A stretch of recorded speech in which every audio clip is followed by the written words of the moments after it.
Pour aiguiser notre esprit critique, nous avons décidé d'aller, entre amis, au salon de la voyance et de la parapsychologie. Avant de partir, nous nous sommes mis d'accord pour nous interdire de nous moquer des drôles de numéros qu'on y trouve immanquablement. Nous avions l'intention sincère d'en apprendre plus sur les sujets abordés et de suivre toutes les conférences. Nous sommes passionnés par les phénomènes paranormaux, en particulier par les moyens d'étudier ces phénomènes en utilisant la méthodologie scientifique. L'étude scientifique du paranormal, ça s'appelle la zététique. Et l'un des principes fondamentaux est d'essayer de suspendre son jugement pendant tout le temps de l'étude, afin de ne pas se laisser influencer par nos préjugés. C'est difficile, mais je vous promets que ça apporte beaucoup. Ça permet une bonne hygiène mentale. Voici donc un bref résumé de notre semaine d'immersion dans le paranormal. Déjà, le programme des conférences est très dense et très varié. La plupart sont gratuites. Les conférenciers ont tous un point commun cependant. Ils ont tous quelque chose à vendre sur le salon. Ils sont tous soit exposants, soit ils proposent des consultations payantes. Prix unique pour toutes les consultations, 50 €, que ce soit pour un médium, un tarologue, un numérologue, un hypnothérapeute, une lecture d'aura, etc. Exception, 70 € pour contacter les défunts. Les exposants, eux, proposent les grands classiques des salons. Dans chaque cas, l'ésotérique se mélange au bien-être et à la diététique. Cristaux aux multiples vertus, bijoux magnétisés qui diminuent le stress, semelles de chaussures qui ouvrent votre chakra racine, des jeux de tarot divinatoires et toutes sortes de livres mélangeant sur la même étagère régime, santé et ange gardien. Le tout a l'air très hétéroclite sur le moment, mais maintenant que j'y réfléchis à tête reposée, je remarque qu'ils ont malgré tout des choses en commun. Déjà, qu'on essaye de vous vendre un bracelet magnétique ou bien un générateur d'ondes de forme ou n'importe quoi d'autre, l'argument de vente consiste toujours à faire passer un test de kinésiologie. On vous demande de faire un test de force ou de souplesse, une fois sans l'objet en question et une autre fois avec l'objet porté sur vous. Immanquablement, vous résistez mieux la seconde fois, ce qui serait une preuve de l'efficacité de l'objet. Pourtant, c'est un phénomène connu et absolument pas étonnant quand on y réfléchit. Lors d'un test de force, on résiste toujours un peu mieux la seconde fois, même sans objet du tout. Et lors d'un test de souplesse, on va toujours un peu plus loin la seconde fois, même sans objet du tout. Deuxième point commun, apparemment, ils intègrent tous dans leur discours la terminologie de l'énergétique chinoise, qu'on essaye de vous vendre. Les compléments alimentaires ou bien un talisman magique, il sera toujours question de circulation d'énergie à travers des chakras afin d'harmoniser ces polarités yin-yang.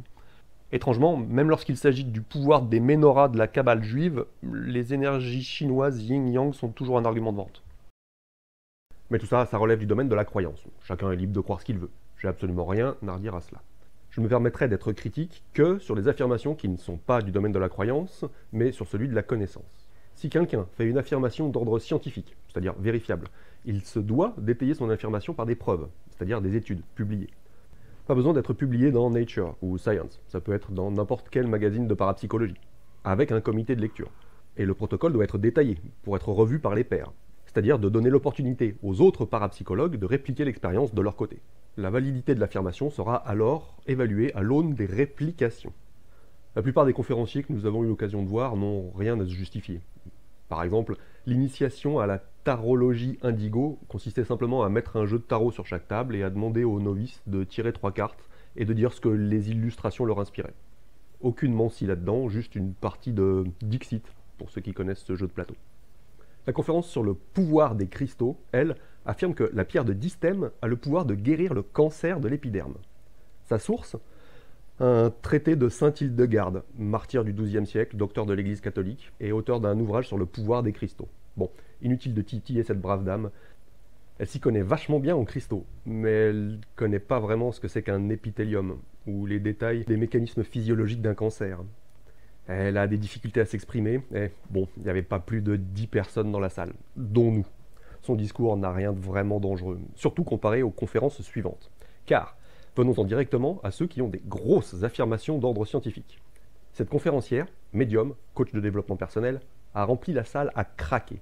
Son discours était entièrement sur le domaine scientifique. Le sujet est la médiumnité, comment la reconnaître, comment réagir lorsqu'on se rend compte que l'on est médium. Je me suis permis de filmer quelques extraits. Excusez le cadrage, c'est pas vraiment une caméra cachée, il n'était pas explicitement interdit de filmer, je voulais juste rester discret pour pas gêner l'assemblée ou les intervenants. Écoutez plutôt.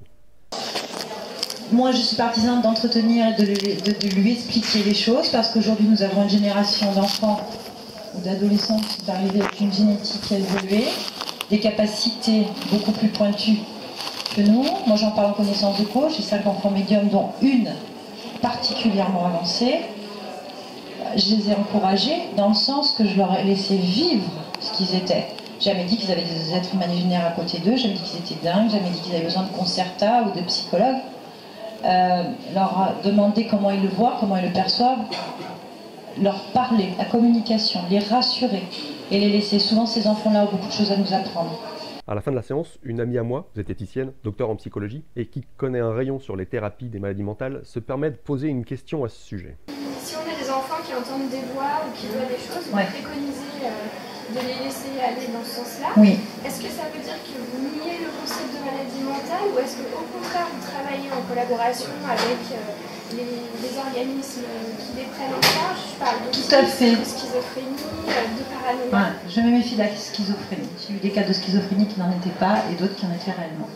La schizophrénie est complexe quand même. On ne sait pas trop. Voilà. Il y a la bipolarité, il y a plein de choses dans le mental. Effectivement, moi, un enfant, la plupart du temps, on a vraiment affaire à quelqu'un qui a des capacités supérieures, qui a développé des capacités de médiumnité. Franchement, il n'y a pas de schizophrénie, il n'y a pas de... On le sait, on arrive à dépister ça. D'accord, donc il n'y a pas de maladie mentale. J'ai 5 enfants médiums. Moi, j'ai été traitée de malade mentale toute mon enfance, ma jeunesse, ou de possédée, ou de grâce divine, ça dépendait des gens. Ça veut dire que j'ai vu des psys, j'ai vu de tout. Heureusement qu'à l'époque, à mon époque, on ne donnait pas de chimie aux enfants. Je pense que ce qui m'a sauvée, c'est ça. Et donc, je peux vous garantir que moi, je ne me sens pas schizophrène. Je ne me sens pas non plus... déséquilibré. Maintenant, peut-être que c'est la perception que les gens ont de moi. C'est possible, j'en sais rien. Donc, il y a 80% de la médecine qui se trompe actuellement lorsqu'elle met les gens sous les diagnostics de maladies mentales. Personnellement, je ne dirais pas que la médecine se trompe. Je pense qu'elle a une analyse en fonction de ses croyances et de ses propres limitations. Voilà. Maintenant, s'ils ouvraient comme dans d'autres pays qui utilisent des méthodes ancestrales, donc, et qui ont des résultats spectaculaires. Un adage bien connu veut que ce soit dans les vieux pots qu'on fasse les meilleures confitures. Ce qui est vieux serait forcément mieux. Mais ce qui est vieux n'est pas forcément mieux. La médecine moderne a quand même quelques jolis succès sur certaines maladies, et les médecines ancestrales admettaient que des fois, c'était bien pourri. Je pense que s'ils s'ouvraient, ils auraient des réponses et on pourrait dépister, diagnostiquer, analyser correctement. Vous avez des exemples? J'en ai là, mais je ne vais peut-être pas les délivrer là, mais je peux vous dire qu'un enfant, excusez-moi, je ferme mes chaussures, voilà, un enfant, ça, à 3 ans, vous pouvez vraiment savoir rapidement si vous avez affaire à un trouble du comportement ou si vous avez affaire à quelqu'un qui voit et qui entend tout simplement depuis qu'il est né. Il y a des tests tout à fait simples. Enfin, surtout qu'on ne dise pas à l'enfant ce qu'il est. On essaie de le découvrir en le sécurisant. Croyez-moi, les enfants qui ne sont pas dans une maladie mentale, une forme de maladie avancée, vont vous expliquer eux-mêmes comment ils le vivent et tout. Et là, vraiment, vous avez une information pertinente. Bon. Mais la suite est bien plus étonnante. Il paraît que l'humanité est en pleine mutation et que dans les générations actuelles, il naît beaucoup d'enfants aux capacités spéciales, des médiums. Si vous savez que le premier bébé né avec 3 brins d'ADN vient d'arriver en Angleterre, il y a 2 mois. Voilà, et du coup, il y a le premier bébé avec 3 brins d'ADN. D'accord, on en a 2 aujourd'hui, 3, qui vient de naître en Angleterre. Spontanément, la génétique a évolué. Vérifiez sur Internet, vous le verrez. Ah oui, effectivement, j'irai vérifier ça sur Internet dès que possible. C'est l'information qu'a fait... Alors bien sûr, nos petits médias français ne se sont pas emparés de l'information, hein. D'autant plus que spontanément des êtres humains ont évolué un peu partout dans le monde. Dans les laboratoires scientifiques, ce sont des enfants qui ont 3 biens, jusqu'à 4 brins d'ADN. Des enfants qui ont des capacités... on est dans Harry Potter, hein. Je vous le dis tout de suite. Des capacités de sorcier comme dans Harry Potter. Maintenant que je suis à la maison devant Internet, essayons de nous renseigner sur ce sujet. Je ne connais pas grand-chose en génétique, mais il n'est pas toujours besoin d'être un expert pour essayer de se documenter. Il suffit parfois d'être curieux et d'y passer du temps. Effectivement, je ne trouve rien en français. Mais en anglais, on finit par trouver la référence en question. Je traduis à la volée. 2012, ascension terrestre. harmoniser les sujets tabous et les médias mainstream. Le premier bébé avec 3 brins d'ADN est officiellement reconnu. Notre espèce atteindra le point culminant de son ascension en 2012, et notre ADN à 2 brins devra nécessairement connaître une mise à jour. L'évolution de l'espèce humaine sur cette planète n'a jamais été un glissement progressif, mais toujours une série de sauts significatifs. L'ADN humain est en train d'évoluer de seulement 2 brins à 3, 4 et même 12 brins d'ADN complètement fonctionnels. Un homme avec 2 brins d'ADN activés est branché sur la réalité à 3 dimensions que nous connaissons ici sur Terre. Quand un 3e brin est activé, un être humain peut éprouver la 4e réalité dimensionnelle. Et après l'activation d'un 4e brin d'ADN, la 5e réalité dimensionnelle peut être perçue, ce qui est précisément ce qui nous attend en 2012. Bon, je vous en lis pas plus, vous avez compris le principe. Mais comment savoir si c'est fiable ou pas? Outre le fait qu'on soit déjà en 2014. Il faut chercher sur quoi se base cette idée. Qui est ce nouveau bébé mutant? Essayons de remonter les sources bibliographiques une à une. L'article date de fin mai 2011. Grâce à l'outil de recherche de Google, on peut chercher quels étaient les articles sur le sujet parus en même temps, disons pendant le printemps 2011. Et on voit immédiatement la référence au fameux bébé. Daily Mail. La première personne à être née avec un brin d'ADN en plus. Alfie Klempe, ce petit garçon de 2 ans, a une malformation génétique. Une longue chaîne d'ADN inutile s'est greffée sur son 7e chromosome, donnant un chromosome à 3 bras. C'est un phénomène extraordinaire, certes, mais on est très loin d'un individu qui a un ADN à 3 brins peptidiques. Ce garçon a le chromosome numéro 7 qui a une excroissance, constituée d'ADN non codant. C'est très différent. L'article sur la perception de la 4e dimension n'est donc qu'une déformation New Age d'un article plus sérieux, sur le courage de ses parents dont l'enfant a une maladie génétique orpheline. Du coup, je trouve la comparaison avec Harry Potter pas très respectueuse. Ce sont des enfants qui ont 3 brins, jusqu'à 4 brins d'ADN. Des enfants qui ont des capacités... on est dans Harry Potter, hein. Je vous le dis tout de suite. Harry Potter, il a des pouvoirs de sorcier. Il peut lancer des sortilèges avec son esprit et sa baguette. Le pauvre Alfie Klempe est né aveugle. Il a les muscles si atrophiés qu'il n'a pas pu se mettre assis tout seul avant l'âge de 1 an et demi. Encore aujourd'hui, il ne peut pas digérer sa nourriture sans assistance médicale. C'est pas un enfant avec des super pouvoirs. Spontanément, la génétique a évolué. Vérifiez sur internet, vous le verrez. Ce conseil est plein de bon sens. Quand on ne sait pas, il faut se renseigner. Parfois, on se rend compte que personne ne sait. Il reste encore plein de trucs mystérieux dans ce bas monde. Mais la plupart du temps, on se rend compte que plein de gens ont déjà fait des recherches là-dessus. Moi, j'aurais juré qu'il était chimiquement impossible d'avoir de l'ADN à 3 brins. Mais en préparant cette vidéo, j'ai appris plein de trucs. Parce qu'avec Internet, on peut aussi avoir accès aux publications scientifiques. Utilisons Google Scholar. Les publications scientifiques sont pas toujours gratuites, mais on peut toujours avoir accès à l'abstract. Et puis de toute façon, le contenu lui-même s'adresse à des spécialistes pour leur expliquer comment reproduire l'expérience. Mais une fois qu'on a la référence d'un article, on peut chercher une version grand public. La plupart des chercheurs font aussi un effort de vulgarisation. Je suis étonné d'apprendre que l'ADN peut effectivement se combiner en 3 brins, sous certaines conditions. La science n'arrêtera jamais de m'étonner. Par exemple, si un morceau de code suffisamment long se répète à l'identique 2 fois de suite, les brins peuvent s'entortiller de telle façon qu'il se crée une petite portion avec 3 brins, accompagnée d'un brin solitaire. Et comme elle l'a suggéré, il peut même arriver qu'il se forme une portion avec 4 brins. Ça arrive s'il y a une portion de code constituée de plein de fois le même nucléotide. Par exemple, là, il y a 20 guanines d'affilée, en jaune. Et l'ADN, du coup, peut se replier de cette façon bizarre à 4 brins. Ces façons de se replier, ça arrive. C'est toujours arrivé dans toutes les espèces vivantes. Rien à voir donc avec un supposé premier bébé qui... Si vous savez que le premier bébé né avec 3 brins d'ADN vient d'arriver en Angleterre, il y a 2 mois. Finalement, je suis pas sûr que ce soit bien de ce bébé-là dont la conférencière parle. Le petit Alfie est né en 2009, ça correspond pas avec ce qu'elle a dit. Le premier bébé qui a un ADN à 3 brins serait né en Angleterre il y a 2 mois, c'est-à-dire en avril 2014. Grâce aux options de recherche de Google, on remarque qu'à cette date, on trouve des articles de ce genre. Bientôt, des bébés nés de 3 parents. Une technique permettrait de concevoir un bébé par fécondation in vitro en utilisant les cellules et donc l'ADN de 3 parents. Les dates correspondent. C'est peut-être ça dont elle voulait parler. Mais ici, il est nullement question de 3 brins d'ADN. Normalement, la mère fournit l'ovule, c'est-à-dire non seulement sa part d'ADN, mais aussi toute la machinerie permettant la lecture et l'interprétation du code, et qui permet à la cellule de se dupliquer. Elle contient notamment les mitochondries, qui ont leur propre ADN. Car oui, l'être humain est un symbiote. Si les mitochondries de la mère ont un défaut, il est possible de proposer une fécondation in vitro, en prenant une ovule d'une donneuse et en y apportant l'ADN des 2 parents. Le bébé a en quelque sorte 3 parents. Mais encore une fois, on est loin d'un bébé avec 3 brins d'ADN. Et on est encore plus loin de super pouvoirs de médium. Voilà, et ça c'est prévu dans tous les textes anciens. Nos ancêtres nous ont prévenus.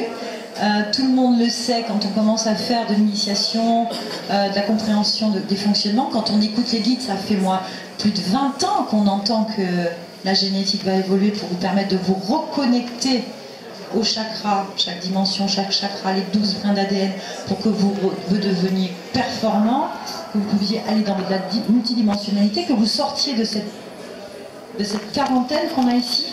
Là, ils ont quand même trouvé le gène qui bride la jeunesse. Hein, vous vous rendez compte? Ah ben, jusqu'à 25 ans, on a un renouvellement, on devrait vivre... hein, d'accord? Pourquoi ça s'arrête? Ils ont trouvé le gène. Ça y est. Donc, il y a bien quelque chose qui a été mis. On est d'accord? Voilà. Donc, si on l'enlève, pour un médium, qui ne connaît pas cette sensation de frisson?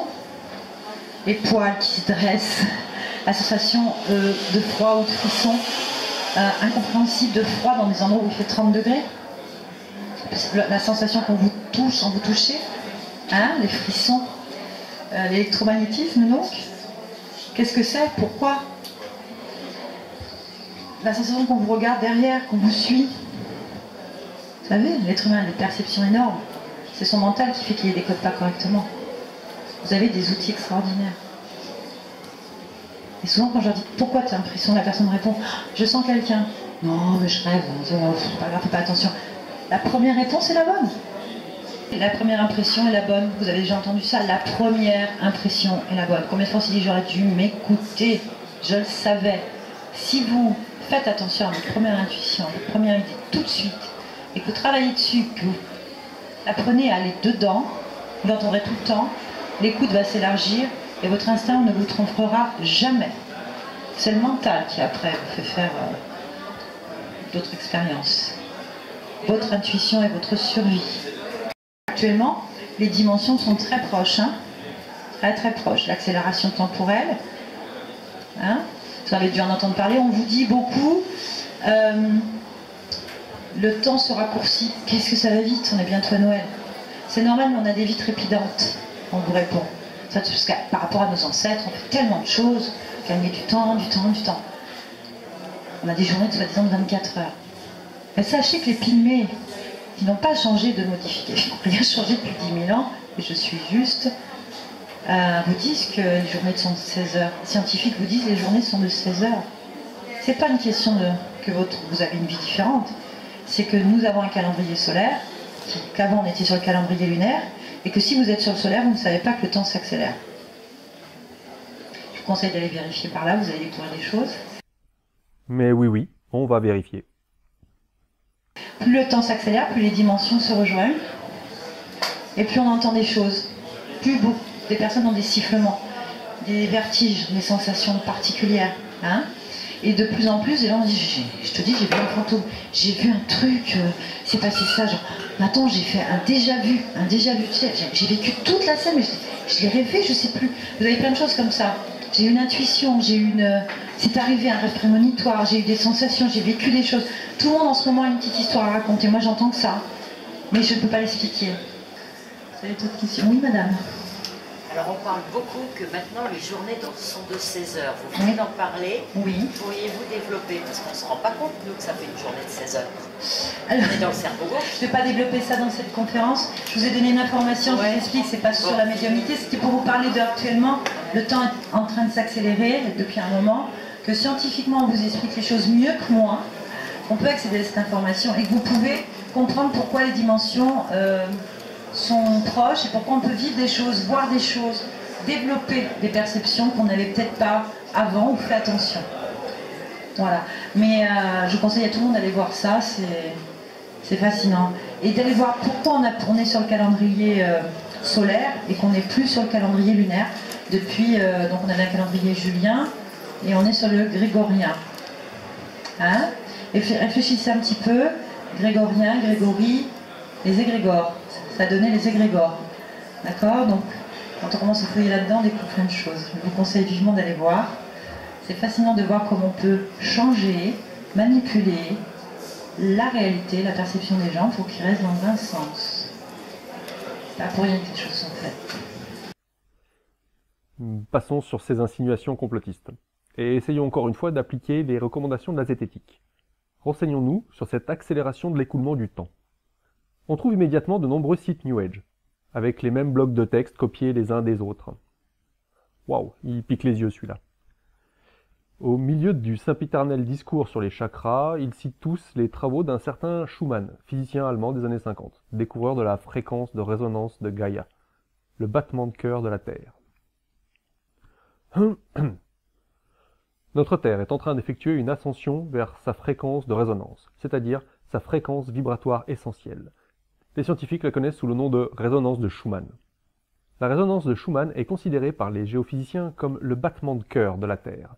À partir de 1987, cette fréquence vibratoire s'est lentement accélérée et, depuis 1997, s'accélère de plus en plus.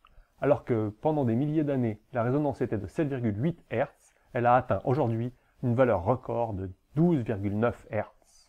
Cette élévation de la fréquence vibratoire de la Terre s'exprime également au niveau temporel. Autrement dit, plus la vibration s'élève, plus le temps s'accélère. Le temps s'accélère et va s'accélérer de plus en plus sans que nous nous en rendions compte. De nos jours, une journée de 24 heures correspond à 16 heures de temps réel. Tout va de plus en plus vite. Qui n'a pas ressenti que les journées sont de plus en plus courtes et que nous avons de moins en moins de temps dans une journée? Pendant la transition, l'accélération du temps nous permet de vivre un futur immédiat. Nous alternons entre la 3e, la 4e et la 5e dimension. On retrouve des thématiques communes avec l'ADN. De retour sur Google Scholar, la résonance de Schumann a l'air d'être un phénomène assez bien étudié et documenté. Comme toujours, ça s'adresse à des spécialistes et la lecture est ardue. Mais une fois qu'on a les références de l'article, on trouve beaucoup de vulgarisation très bien faite. Mieux que ça même. Avec Google Books, je suis tombé sur un ouvrage où on peut feuilleter gratuitement le chapitre à propos de ce détournement New Age.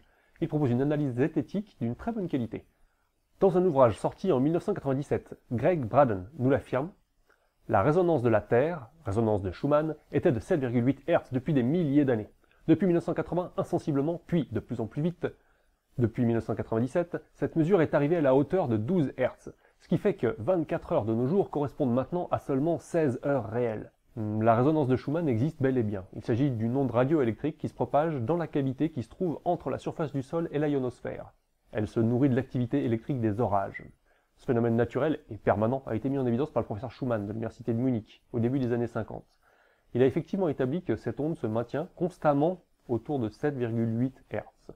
Bon, jusque-là, tout le monde est d'accord. Mais Greg Braden affirme que cette résonance de Schumann augmente dramatiquement depuis quelques années. Cette tendance devrait, selon lui, continuer jusqu'à ce que la fréquence atteigne 13 Hz. Alors, dit-il, nous serions au point zéro du champ magnétique. La Terre s'immobilisera et commencera à tourner dans l'autre sens, produisant un renversement du champ magnétique. Dans les 2 ou 3 jours, elle recommencera à tourner dans la direction opposée. De plus, pour Braden, la résonance de Schumann s'exprime également au niveau temporel. Autrement dit, plus la vibration s'élève, plus le temps s'accélère. Le temps s'accélère et va s'accélérer de plus en plus jusqu'à ce que nous nous en rendions compte. Ce qui aurait, selon lui, comme conséquence que nos journées ne dureraient plus 24 heures, mais seulement 16 heures effectives. La résonance de Schumann représente, par exemple, la fréquence vibratoire essentielle de la Terre, son battement de cœur, son pouls, ce qui est une formulation tout à fait respectable, mais que n'emploieraient sans doute pas des scientifiques. Pour démontrer pourquoi la résonance de Schumann devrait, selon lui, passer de 7,8 Hz à 13 Hz, Braden s'appuie sur la suite de Fibonacci. Je cite. À présent, selon la suite de Fibonacci, la fréquence de résonance de la Terre semble se diriger vers une vibration fondamentale d'environ 13 cycles par seconde. Le raisonnement est le suivant. 0, 1, 1, 2, 3, 5, 8, 13. Donc, elle devrait passer de 8 à 13. De toute façon, depuis plusieurs décennies, cette résonance de Schumann, cette onde électromagnétique, est très sérieusement mesurée, toutes les 15 minutes, dans plusieurs observatoires. On sait donc très précisément comment elle se comporte et comment elle évolue. Les chercheurs confirment qu'il existe des variations dans la résonance de Schumann selon la saison, la force des vents solaires, ou tout bêtement selon qu'on est le jour ou la nuit. Mais aucune de ces observations n'a constaté l'augmentation de la résonance de Schumann au fil du temps. Sur le site de l'observatoire de Berkeley, on peut lire que la fréquence de résonance de Schumann, observée dans cet observatoire, ne manifeste aucun changement inhabituel depuis le début des observations, en 1995. Et effectivement, sur leur graphique, toutes les mesures, même les plus récentes, se situent toutes en dessous de 8 Hz. Voilà, tout ça pour vous montrer que la recherche documentaire, ça peut se faire assez facilement, de chez soi, avec du café et une connexion internet. Il faut aussi avoir un minimum d'esprit critique, mais acquérir quelques techniques pour pas trop galérer à trouver les informations. Et j'espère aussi vous avoir montré qu'il n'est pas indispensable d'avoir une grande culture scientifique. Il faut juste de la curiosité et de la persévérance. De toute façon, ça touche toujours des sujets tellement pointus que personne sur Terre ne peut prétendre être un expert à la fois des structures de l'ADN, des fécondations in vitro, des ondes de Schumann, des univers à multiples dimensions et de la physique quantique. Pour avoir une bonne hygiène mentale, utilisez Zététique. Contient de l'esprit critique.